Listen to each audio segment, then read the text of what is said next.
La nueva directora implementó reglas absurdas en la residencia estudiantil y aprendió por qué no existían. Viví en la residencia estudiantil de mi universidad durante 4 años. No era el alojamiento más lujoso, pero era funcional, relativamente económico y, lo más importante, la administración anterior entendía que estábamos tratando con adultos jóvenes que necesitaban cierto nivel de autonomía mientras completaban sus estudios. La residencia tenía capacidad para 280 estudiantes distribuidos en 3 edificios conectados, con áreas comunes, cocinas compartidas, sala de estudio y un pequeño gimnasio. Durante mis primeros 3 años, la residencia fue administrada por el señor Vega, un hombre de unos 55 años que había trabajado en alojamiento estudiantil durante casi 30 años. Él tenía un enfoque pragmático sobre las reglas. Había normas básicas de convivencia que todos debíamos respetar. No ruido excesivo después de las 11 de la noche entre semana, mantener las áreas comunes limpias, no fumar en interiores, respetar los espacios de los demás. Más allá de eso, confiaba en que éramos lo suficientemente adultos para manejar nuestras propias vidas. El señor Vega se jubiló al final de mi 3er año. La universidad contrató como su reemplazo a la señora Mendoza, quien venía de administrar una residencia en una universidad privada mucho más pequeña y considerablemente más costosa. Desde su primera reunión con todos los residentes, quedó claro que tenía una filosofía muy diferente sobre cómo debía operarse una residencia estudiantil. Nos explicó que había revisado las operaciones actuales y había encontrado lo que ella llamaba una falta preocupante de estructura y supervisión. Dijo que implementaría cambios significativos para crear un ambiente más ordenado, seguro y propicio para el éxito académico. Varios de nosotros intercambiamos miradas preocupadas, pero decidimos esperar a ver qué significaba exactamente todo eso antes de formarnos opiniones definitivas. Las nuevas reglas se anunciaron una semana después del inicio del semestre, mi último año en la universidad. La señora Mendoza distribuyó un documento de 22 páginas titulado Manual de Convivencia y Normas de Residencia actualizado. Mientras lo leía, mi preocupación inicial se convirtió en incredulidad genuina. La primera regla importante establecía un toque de queda. Todos los residentes debían estar dentro de sus habitaciones a las 11 de la noche entre domingo y jueves, y a la 1 de la mañana los viernes y sábados. Si necesitábamos salir después de esas horas por cualquier razón, debíamos solicitar un pase especial con 24 horas de anticipación, explicando el motivo y proporcionando detalles sobre nuestro destino y hora estimada de regreso. Las salidas no autorizadas resultarían en advertencias escritas. Esto era problemático por múltiples razones. Muchos de nosotros teníamos empleos de medio tiempo con horarios variables. Algunos trabajaban turnos nocturnos. Otros teníamos proyectos de laboratorio o sesiones de estudio grupales que regularmente se extendían más allá de las 11. La biblioteca de la universidad estaba abierta las 24 horas durante periodos de exámenes, y muchos estudiantes preferían estudiar allí. La idea de tener que pedir permiso con un día de anticipación para cada una de estas situaciones era absurda.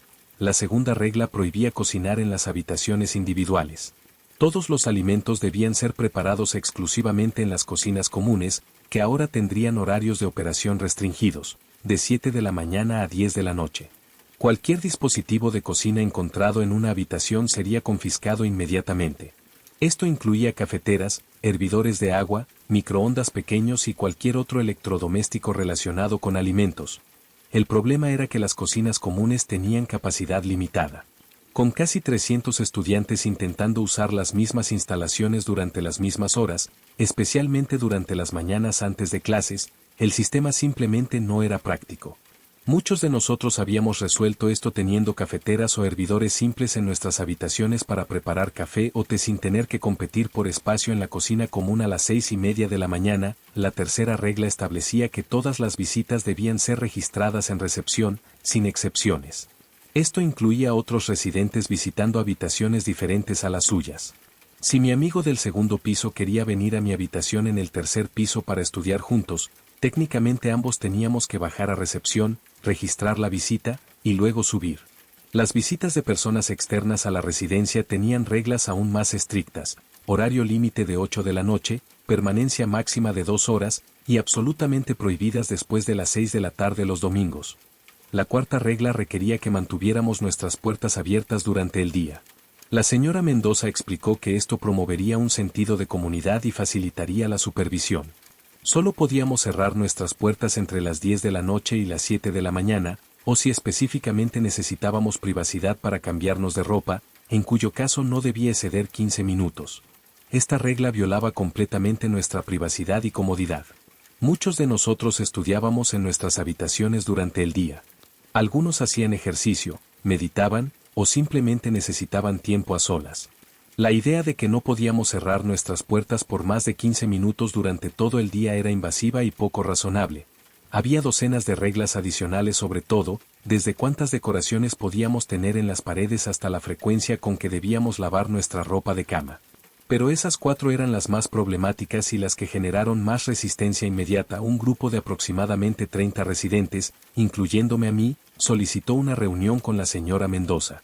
Queríamos discutir nuestras preocupaciones y tal vez llegar a un compromiso razonable. Ella aceptó reunirse con nosotros, pero la reunión no fue lo que esperábamos. Comenzamos explicando cómo las nuevas reglas interferían con nuestras rutinas académicas, laborales y personales. Proporcionamos ejemplos específicos. Un estudiante de medicina habló sobre sus rotaciones hospitalarias que frecuentemente terminaban después de medianoche. Una estudiante de ingeniería explicó que sus sesiones de laboratorio a veces se extendían hasta la madrugada. Otro estudiante mencionó su trabajo nocturno en una panadería que comenzaba a las 3 de la mañana. La señora Mendoza escuchó todo con una expresión que solo puedo describir como condescendiente. Cuando terminamos, nos dijo que entendía que el cambio era difícil, pero que estas reglas existían en universidades prestigiosas de todo el país. Que si queríamos tener éxito en nuestras carreras profesionales, necesitábamos aprender disciplina y estructura. Que las reglas no eran negociables y que teníamos 2 opciones, adaptarnos o buscar alojamiento en otro lugar. Esa última línea me molestó particularmente. Buscar alojamiento alternativo en medio del semestre no era realista para la mayoría de nosotros, especialmente considerando los costos y la escasez de opciones cercanas al campus. Ella lo sabía, y esencialmente nos estaba diciendo que no teníamos poder de negociación. Intenté un enfoque diferente. Le pregunté si había consultado con la administración de la universidad antes de implementar estas reglas. Ella respondió que como directora de la residencia, tenía autonomía para establecer las políticas que considerara apropiadas dentro de los parámetros generales de la universidad. Le pregunté si había considerado las diferencias entre esta universidad y su institución anterior. Ella dijo que los principios de buena administración eran universales. Fue en ese momento que decidí que si ella quería que siguiéramos sus reglas exactamente como las había escrito, sin aplicar sentido común o consideración por las circunstancias individuales, entonces eso es precisamente lo que haría. Y me aseguraría de que cada consecuencia impráctica de sus reglas se volviera visible e imposible de ignorar. Empecé con la regla del toque de queda. Yo trabajaba 3 noches a la semana en un restaurante cercano. Mi turno terminaba a las 10:30, y me tomaba aproximadamente 20 minutos caminar de regreso a la residencia. Esto significaba que llegaba consistentemente después del toque de queda de las 11 entre semana. Anteriormente, esto nunca había sido un problema porque éramos adultos responsables con nuestros propios horarios. Bajo las nuevas reglas, necesitaba un pase especial. Entonces, cada domingo, presentaba 3 solicitudes de pase para mis turnos de esa semana. Las solicitudes requerían detalles específicos: dirección exacta del destino, motivo de la salida, hora de salida, hora estimada de regreso, número de contacto de emergencia. Llenaba cada formulario meticulosamente, sin omitir ningún detalle. La señora Mendoza tenía que aprobar personalmente cada pase. Después de la primera semana, me llamó a su oficina. Me preguntó por qué no podía simplemente darme un pase permanente para mis turnos de trabajo recurrentes. Le expliqué que el manual especificaba que los pases debían solicitarse para cada instancia individual con 24 horas de anticipación, y que no mencionaba ninguna provisión para pases permanentes o recurrentes. Si quería cambiar eso, necesitaría modificar el manual oficialmente. Ella no modificó el manual. Así que continué presentando 3 solicitudes cada semana, y ella tenía que procesarlas todas. Varios otros estudiantes con trabajos nocturnos o compromisos regulares comenzaron a hacer lo mismo. La señora Mendoza pronto se encontró procesando entre 40 y 60 solicitudes de pase cada semana. Se quejó de que esto consumía demasiado de su tiempo. Le sugerí que quizás la regla del toque de queda no era práctica para una residencia universitaria donde muchos estudiantes tenían compromisos nocturnos legítimos. Ella insistió en que la regla permanecería. La regla de cocina creó un caos diferente pero igualmente visible. Las mañanas en las cocinas comunes se volvieron absolutamente imposibles. Había filas de estudiantes esperando para usar las estufas, hornos de microondas y cafeteras. Peleas estallaban regularmente sobre quién había llegado primero o quién estaba tomando demasiado tiempo. Muchos estudiantes simplemente dejaron de desayunar porque no podían permitirse esperar 40 minutos en la cocina cuando tenían clases a las 8. Yo decidí usar las instalaciones exactamente como se especificaba en el manual. Si quería café por la mañana, bajaba a la cocina común e iniciaba todo el proceso de preparación. Si alguien más estaba usando la cafetera, esperaba mi turno. Si necesitaba calentar algo para el almuerzo, volvía a la cocina común durante las horas permitidas, incluso si eso significaba caminar 3 pisos hacia abajo, esperar, calentar mi comida, y caminar 3 pisos hacia arriba, todo lo cual podía tomar 30 o 40 minutos de mi periodo de almuerzo. Varios residentes comenzaron a llegar tarde a clases regularmente porque estaban esperando en las cocinas. Los profesores notaron el patrón y algunos preguntaron qué estaba pasando. Cuando los estudiantes explicaron la nueva política de la residencia, varios profesores expresaron su preocupación a la administración de la universidad. La regla de registro de visitas se volvió ridícula rápidamente. La recepción tenía solo 2 personas trabajando en cualquier momento dado, y frecuentemente solo una durante las horas más tranquilas. Cada registro de visita tomaba aproximadamente 2 minutos, nombres de ambas partes, números de habitación, hora de entrada, propósito de la visita, identificación verificada para visitantes externos. Comencé a registrar cada visita meticulosamente. Si 3 amigos venían a mi habitación para estudiar para un examen, los 4 bajábamos a recepción y registrábamos cada visita individualmente. Si uno de ellos necesitaba ir al baño y luego regresar, técnicamente la visita había terminado y tendría que registrarse nuevamente al volver. Cuando el personal de recepción me preguntó si esto era realmente necesario, les mostré la sección relevante del manual que establecía que todas las visitas debían ser registradas sin especificar excepciones. Otros residentes comenzaron a seguir el mismo enfoque. La recepción se convirtió en un cuello de botella constante. Durante las tardes, cuando los grupos de estudio eran más comunes, había filas de 10 o 15 personas esperando para registrar visitas. El personal de recepción se quejó con la señora Mendoza de que no podían manejar el volumen. Ella les dijo que los estudiantes estaban siendo deliberadamente difíciles y que deberían ser más eficientes. La regla de puertas abiertas fue la que generó más resistencia emocional. Muchos estudiantes simplemente la ignoraron, manteniendo sus puertas cerradas y arriesgándose a las advertencias. Pero yo decidí seguirla exactamente. Mantenía mi puerta abierta desde las 7 de la mañana hasta las 10 de la noche. El problema era que esto significaba que no tenía privacidad real durante 15 horas al día. Cuando intentaba estudiar, la gente pasaba y me hablaba, asumiendo que la puerta abierta era una invitación. Cuando intentaba hacer ejercicio en mi habitación, tenía audiencia.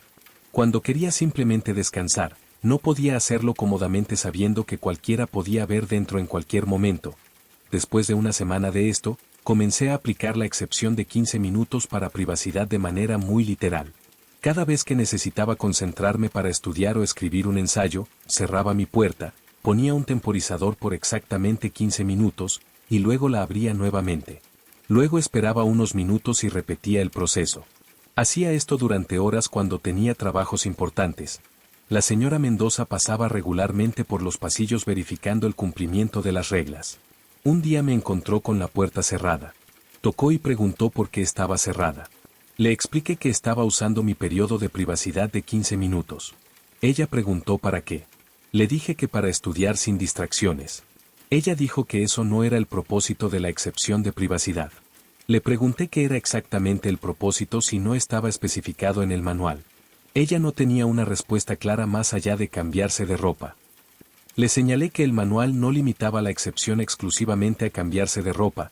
La situación alcanzó un punto crítico aproximadamente 6 semanas después de la implementación de las nuevas reglas. Había un examen importante en una de mis clases principales. Un grupo de 5 estudiantes, todos de la residencia, habíamos planeado una sesión de estudio intensiva en la biblioteca que sabíamos se extendería más allá del toque de queda. Todos presentamos nuestras solicitudes de pase con 24 horas de anticipación, especificando que estaríamos en la biblioteca hasta aproximadamente las 2 de la mañana. La señora Mendoza negó todos los pases. Su justificación fue que la biblioteca estaba a solo 10 minutos caminando de la residencia, por lo que no había razón para que necesitáramos estar fuera hasta las 2 de la mañana. Podíamos estudiar hasta las 10:30 y luego regresar antes del toque de queda de las 11. Le expliqué que teníamos reservada una sala de estudio grupal en la biblioteca y que necesitábamos las horas adicionales para cubrir todo el material. Ella dijo que podíamos usar las áreas comunes de la residencia en su lugar. Le señalé que las áreas comunes se llenaban rápidamente y no teníamos garantía de espacio adecuado.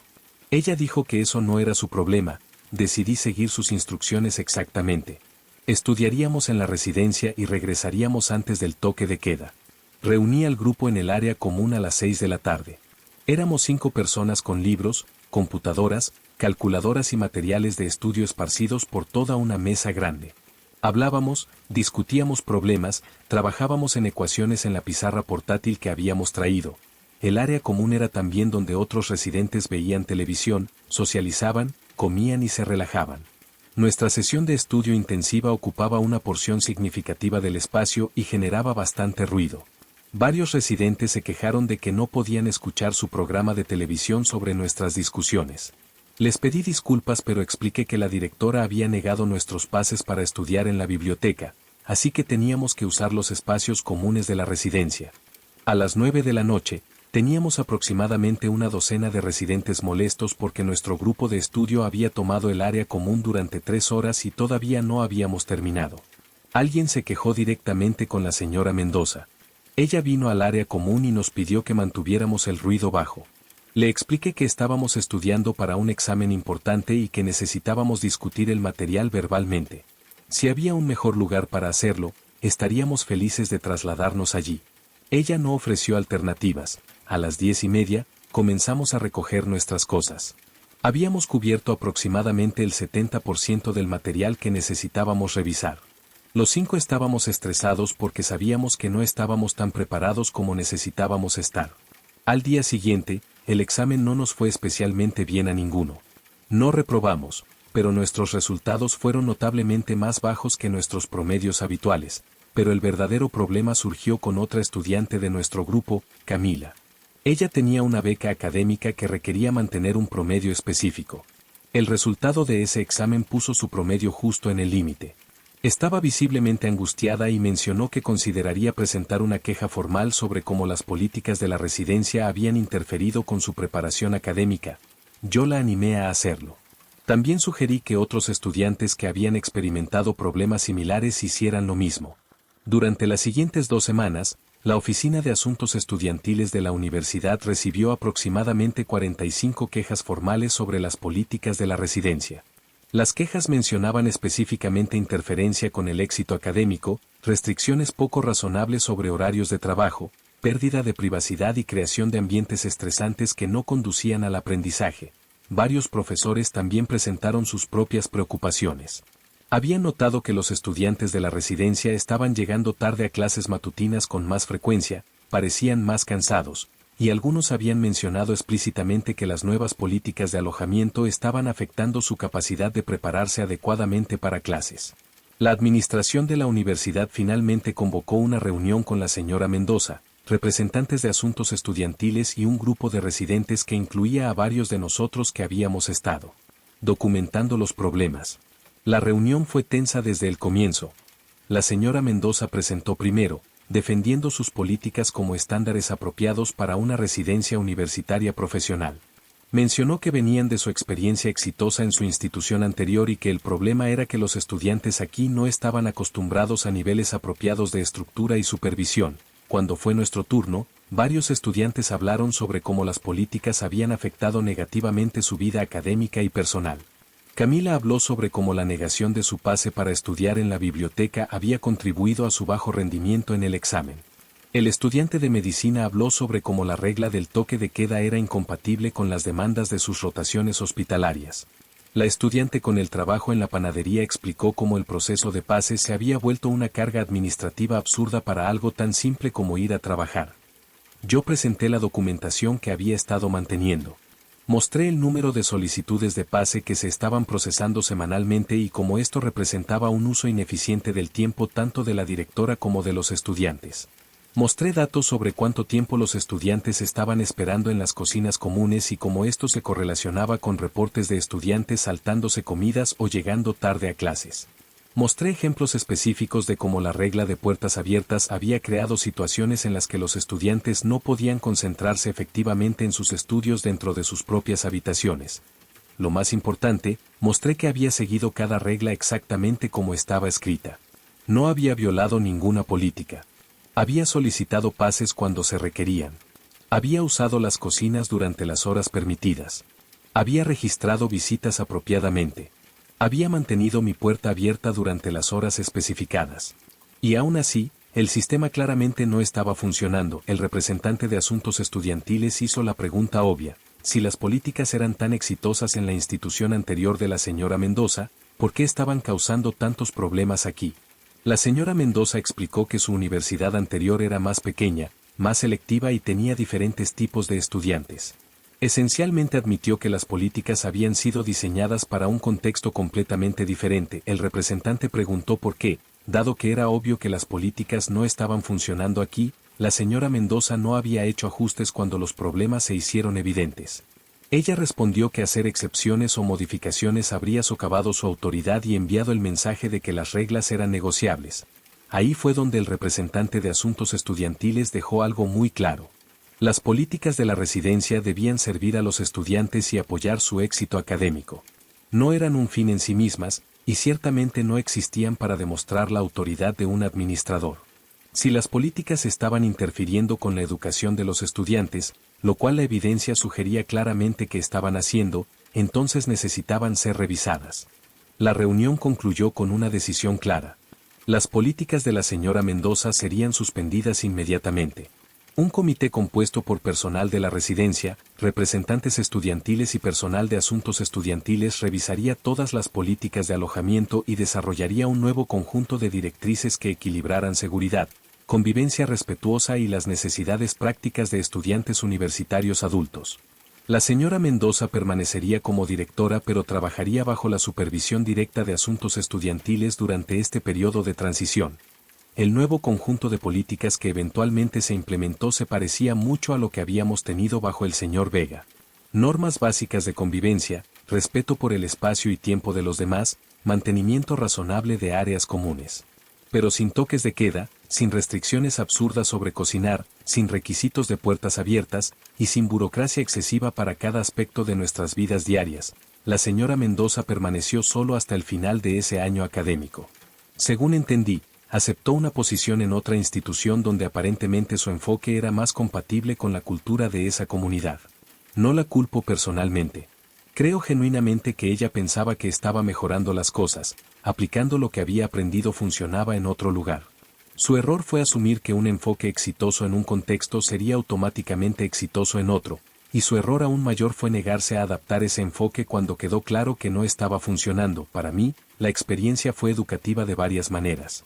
Aprendí que seguir reglas al pie de la letra, especialmente reglas mal diseñadas, puede ser la forma más efectiva de demostrar por qué esas reglas no funcionan. Si yo y otros estudiantes simplemente hubiéramos ignorado las políticas o protestado sin realmente probar el sistema, la señora Mendoza habría podido argumentar que el problema era falta de cumplimiento, no las políticas mismas. Al cumplir meticulosamente y documentar los resultados, hicimos imposible esa evasión. También aprendí algo sobre liderazgo y administración. Las políticas y procedimientos son herramientas, no objetivos. Existen para lograr algún propósito mayor, en este caso, crear un ambiente donde los estudiantes puedan vivir cómodamente mientras completan su educación. Cuando las políticas se convierten en obstáculos para ese propósito mayor, necesitan ser reconsideradas, sin importar cuánto esfuerzo se haya invertido en crearlas o cuánto éxito hayan tenido en otros contextos. Me gradué ese año y me mudé, pero mantuve contacto con algunos amigos que permanecieron en la residencia. Me dijeron que el ambiente mejoró dramáticamente bajo las políticas revisadas. Los estudiantes se sentían tratados como adultos responsables nuevamente. Las cocinas funcionaban eficientemente. Las personas podían manejar sus horarios académicos y laborales sin burocracia innecesaria. Y curiosamente, no hubo un aumento en problemas o conflictos.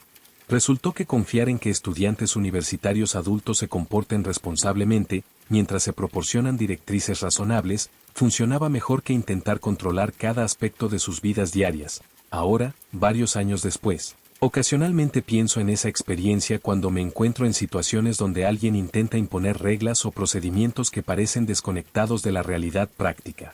La lección que me quedó es simple: si te dicen que sigas reglas que sabes que no funcionarán, a veces la mejor respuesta es seguirlas exactamente y dejar que las consecuencias hablen por sí mismas. No es sabotaje. Es simplemente permitir que la realidad haga su trabajo.